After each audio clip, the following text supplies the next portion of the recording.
जब भी कोई सनातन धर्म का त्यौहार आता है तो चूंकि अपने यहाँ जितने भी पर्व और त्यौहार होते हैं वो देश की अर्थव्यवस्था से भी जुड़े हुए होते हैं, तो इसका प्रभाव अर्थव्यवस्था पर भी पड़ता है। कारण क्या है कि उस त्यौहार के कारण से बहुत सारी खरीदारी, बहुत सारे खर्चे समाज द्वारा किए जाते हैं। तो क्या इस समय ये ध्यान रखना जरूरी नहीं है कि वो जो हम खरीदारी कर रहे हैं उन्हीं लोगों से करें जिन लोगों से अगर हम खरीदारी करेंगे तो वो भी उस त्यौहार को मना सकें। स्वागत है मित्रों हमारे YouTube चैनल विचार प्रवाह द सोशल पल्स बाय दीप शाह। हम बात कर रहे हैं आज अपने दीपावली त्यौहार की। दीपावली त्यौहार में पूरे भारतवर्ष में इतनी खरीदारी होती है, इतना खर्चा होता है जिसकी कि आप कल्पना नहीं कर सकते, किसी भी दूसरे त्यौहार में होते नहीं है।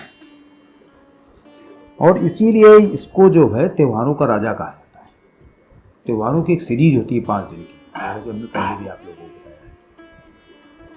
और सनातन धर्म का सबसे बड़ा सामाजिक त्यौहार है, धार्मिक और सामाजिक। इसमें अनेकों प्रकार के लोग खरीदारी करते हैं, खर्चे करते हैं, सब करते हैं।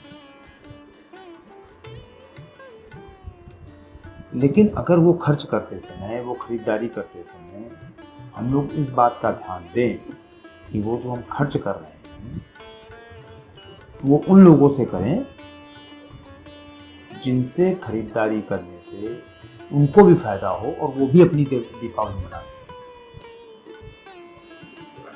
हम इसका साउंड जो निकलेगा वो ये निकलेगा कि हम उनसे खरीदारी ना करें जो कि हमारे धर्म को मानने वाले लोग नहीं हैं, सनातन धर्मी नहीं है। ये साउंड निकलेगा 100% निकलेगा, इसमें कोई दो राय नहीं। हम चाहते भी हैं कि ये निकले, क्यों ना निकले भाई। हम त्यौहार मना क्यों रहे हैं? त्यौहार मना तो अपने ही लोगों के लिए रहे हैं ना, अपने लिए, अपने परिवार के लिए, अपने समाज के लिए। तो जब अपने परिवार, अपने समाज के साथ मिलकर त्यौहार मना रहे हैं तो हम अपने उस त्यौहार का फायदा किसी और दूसरे को क्यों दें?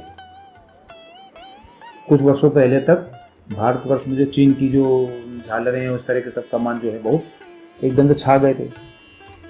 लेकिन लोगों के अंदर जागरूकता आई सोशल मीडिया के माध्यम से और लोगों ने इसमें बहुत कम किया है।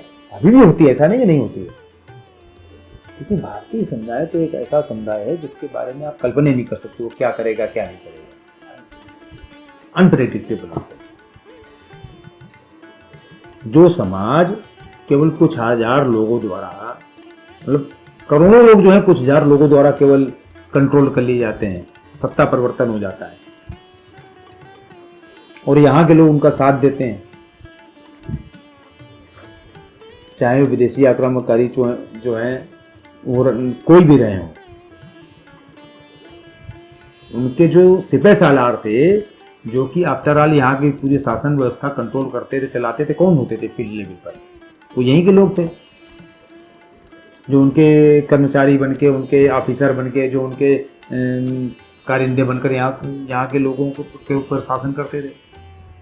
तो यहाँ की जनता तो इस तरीके की काम करने वाली है। इसलिए इन सब चीज़ों को बार बार याद दिलाने की जरूरत है, बार बार समझाने की जरूरत है, क्योंकि भूल न जाएं। जब भी इस तरह का कोई त्यौहार आवे, जब भी इस तरह का कोई अवसर आवे, उनको ये चीज़ याद दिलाने की जरूरत है। ये 2 मिनट में भूल जाते हैं। इनको तो ये समाज तो ऐसा है कि अपने ऊपर जिन लोगों ने एहसान किया उनको भी 2 मिनट भुला देता है और जिन्होंने इनके ऊपर अन्याय किया उनको भी भुला देता है।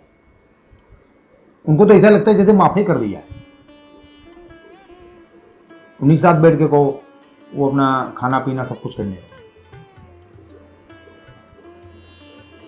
तो अपने सनातन समाज को समझाने की जरूरत है, लगातार बार बार बताने की जरूरत है। हमें नहीं पता कि दुनिया के दूसरे देशों का समुदाय कैसा है, उसकी मानसिक वृत्ति कैसी है, लेकिन यहाँ के लोगों की तो सबको पता है। आप एहसान करो तो 2 मिनट भूल जाएंगे, आप 2 घंटा मारो वो भी 2 दिन में भूल जाएंगे। मतलब उनको ऐसा लगता है कोई फर्क ही नहीं पड़ता है। तुलसी बाबा ने ऐसे थोड़ी लिखा था कि कोई नरपोहे हमें कहानी, ये इन्हीं लोगों की मानसिकता थी। उनके ऊपर फर्क ही नहीं पड़ता है राजा कोई क्या, और चाहे जितना अच्छा चल रहा हो शासन प्रशासन, उससे भी उब जाएंगे। वो कहेंगे चाहे कितना भी गिनाह हो, चाहे कितना भी भ्रष्टाचारी हो, चाहे कितना भी मक्कार हो, उसको हम फिर दोबारा ले आएंगे सत्ता में। इस तरह का समाज है ये। इसलिए इन लोगों को लगातार बार बार याद दिलाने की जरूरत है, और इसलिए हम याद दिला रहे हैं कि दीपावली जैसे त्यौहार पर जब इतना ज़्यादा हम खर्च करते हैं, इतना ज़्यादा पैसा व्यय होता है, हमारी जिससे देश की अर्थव्यवस्था को बिल्कुल गति मिलने वाली होती है, उस दिशा में हम ना तो विदेशियों का कोई सामान खरीदें, इस समय तो स्वदेशी पर बहुत ज़्यादा जोर दिया जा रहा है। उसके और भी दूसरे भी कारण है, ट्रंप ने टैरिफ लगा दिया और दुनिया भर की चीज़ें, क्योंकि स्वदेशी को उदाहरण कोई नहीं थोड़ी ना है। तो स्वदेशी सामान खरीदें, एक चीज़ विशेषकर उन लोगों को जरूर खरीदें जो कि अपने इस धर्म को मानने वाले हैं, क्योंकि जब आप उनसे खरीदारी करेंगे तो उनकी दीपावली भी बनेगी। वैसे तो आज का समय ऐसा है कि जिसके जेब में पैसे हैं उसके लिए रोज दिवाली है, दिन में होली रात दिवाली, उनके ऊपर क्या फर्क पड़ने वाला है। वो तो क्षण क्षण में ब्लिंकिट करते रहेंगे, हर आधे घंटे में उनका अमेजन का एक पैकेट आता रहेगा, उनके ऊपर क्या फर्क पड़ने वाला है। हम उनकी बात भी नहीं कर रहे हैं, क्योंकि वो लोग तो इस समाज के ऐसे लोग हो गए हैं जिनके बारे में आप सोच ही नहीं सकते हैं कि क्या कहाँ वो ले जाना चाहते हैं, क्योंकि अपने ही स्वार्थ में इतना वो डूबे हुए हैं कि उनको फर्क नहीं पड़ने वाला है किसी तरह की। उनके अंदर ना तो धर्म की धार्मिक कोई भावना है, ना तो अपने धर्म के प्रति कोई मान सम्मान है, ना उसके प्रति श्रद्धा है, और ना अपने देश के प्रति कोई श्रद्धा है। तो उनकी तो बातें छोड़ दीजिए आप, क्या करेंगे क्या नहीं, कैसे रेट करेंगे। हम केवल आशा उनसे कर रहे हैं जो कि इस देश को अपना मानते हैं, सनातन धर्म को अपना मानते हैं और उसको पालन करने के प्रति प्रतिबद्ध हैं। उनको भी ध्यान रखने की जरूरत है कि उनसे भी चूक ना हो जाए। फिर से अंतिम बार यही बात, यही निवेदन कि हम दीपावली की खरीदारी उन्हीं से करें जो कि हमारी खरीदारी से अपनी दीपावली मना सकें। बहुत बहुत धन्यवाद।